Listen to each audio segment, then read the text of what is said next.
Hello আসসালামু আলাইকুম armies, কেমন আছো তোমরা সবাই? আমি জানি তোমরা ভালো নাই এবং কেন ভালো নাই এটা আমি খুব ভালো করে জানি। ঠিক একই কারণে কিন্তু আমিও ভালো নাই। বিভিন্ন সোশ্যাল মিডিয়াতে জিমিনকে নিয়ে যে একটা গুজব ভাইরাল হয়েছে যে জিমিন নাকি রিলেশনশিপে আছে সং ডাউনের সাথে, এটা কতটুকু সত্য কেউ সেটা সঠিকভাবে বলতে পারছে না। তাই বলে এই গুজবটাকে আমাদেরকে বিশ্বাস করা উচিত তা কিন্তু নয়, কারণ যেখানে জিমিন এটা নিজের মুখেই বলা নাই। কিন্তু আজ আমি এই ভিডিওতে নিয়ে এসেছি যে কিছু কিছু আর্মিসরা বিশ্বাস করতেছে যে জিমিন রিলেশনশিপে আছে। তবে কি তারা পুরো ঘটনা জেনে এটা বিশ্বাস করছে নাকি মানুষের মুখ থেকে শুনে? তো চলো কথা না বাড়িয়ে ভিডিওটি শুরু করা যাক।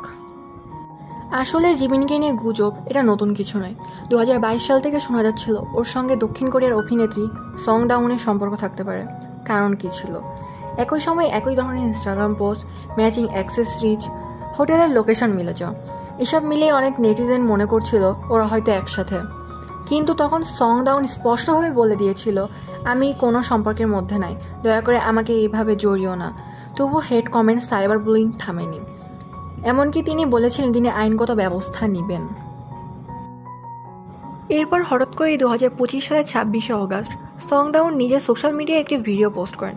সেটা ছিল একটি লিফটের ভিডিও, যেখানে জিমিনের মতো দেখতে একজন ব্যক্তি প্রবেশ করেন এবং মজা করে বলে ওঠেন, ও ইউ স্কেয়ার্ড মি।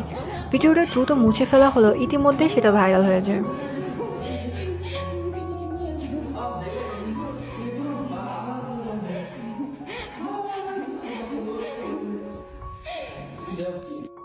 এখানেই ওঠে মেইন ঝড়।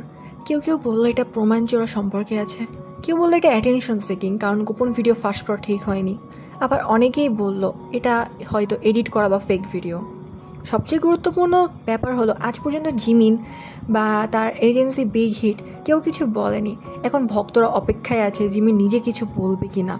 ইতোমধ্যে 28 থেকে 29শে অগাস্ট জিমিন দক্ষিণ কোরিয়ায় ফিরে আসছেন এবং তার সুইটকেসও ভাইরাল হয়ে গিয়েছে হ্যালো কিটি ডিজাইনের। এখন সত্য বলতে এখানে সুইটকেসের সাথে সং ডাউনের সম্পর্ক কেটে আমি এখনও বুঝতে পারি নাই, কিন্তু এখন হচ্ছে বিভিন্ন সোশ্যাল মিডিয়াতে এটাও ভাইরাল হয়েছে যে তার সুইটকেস ভাইরাল হয়ে গেছে হ্যালো কিটি ডিজাইনের। তো এর জন্য আমি এখানে উল্লেখ করে দিয়েছি, কেউ কিছু উল্টোপাল্টা ভেবো না। তো এখন একজন ফ্যান হিসেবে আমরা জানি জিমিন যাই বলুক আমরা সেটা মেনে নিব। যদি ও বলে হ্যাঁ আমি ওর সাথে সম্পর্কে আছি, তাহলে আমরা ওটা হাসি মনে মেনে নিব, কারণ তাদের খুশিতেই তো আমরা খুশি। আমরা ওকে সাপোর্ট করব, কারণ আমাদের ভালোবাসা শুধু আইডল হিসেবে না, একজন মানুষ হিসেবেও। তাহলে এই ছিল পুরো গল্প। এখন বলো তোমরা কি মনে করো, এটা কি সত্যি নাকি ভুল বোঝাবুঝি? কমেন্টে জানাতে ভুলো না। আর জিমিনকে সবসময় সাপোর্ট করো আর্মিস, কারণ আর্মিস মানেই তো আনকন্ডিশনাল লাভ। সব থেকে বড় বিষয় হলো আর বেশি গুজব, বেশি উল্টাপাল্টা পোস্ট না করে তার কথা বলার সুযোগ করে দাও, তার জন্য অপেক্ষা করো, ধৈর্য ধরো, সব ঠিক হয়ে যাবে আবার আগের মতো। তাহলে এখানে আজকে ভিডিওটা শেষ করলাম। আল্লাহ হাফেজ। যদি আমি কোথাও ভুল করে থাকি আমি আন্তরিকভাবে দুঃখিত, আমাকে ক্ষমা করে দিন। আল্লাহ হাফেজ।